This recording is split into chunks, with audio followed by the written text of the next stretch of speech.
মুখ্যমন্ত্রীকে মানবিক বলে একটা দাগিয়ে দেবার বা উচ্ছ্বসিত প্রশংসা করার এই মনোভাবটা যারা করছেন তারা আসলে বুঝতে পারছেন যে মুখ্যমন্ত্রীর অমানবিক চেহারাটা ধরা পড়ে গেছে। চিটফান্ডেও ধরা পড়ে গেছিল, যা গেছে তা গেছে। চিটফান্ডেও ধরা পড়ে গেছিল। সাধারণ গরিব মানুষ তাদের সর্বনাশ করার ব্যবস্থা করেছে যারা তাদের পাশেই মুখ্যমন্ত্রী প্রতারকদের পাশে।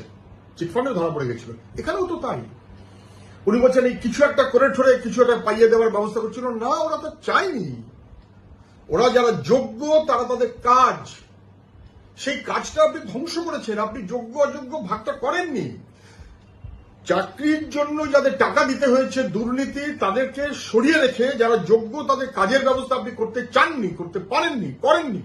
এবং আপনার অসভ্যতা এবং অমানবিকতা আজকে মানুষকে বিপদে ফেলেছে। যারা যোগ্য তারাও অ্যাজ ইফ যেন আপনার দিকে তাকিয়ে বসে থাকতে হবে আপনার ভিক্ষা পাত্র হাতে নিয়ে। হতে পারে না। মুখ্যমন্ত্রীর অপরাধের জন্যই মানুষ বিপদে পড়ছে।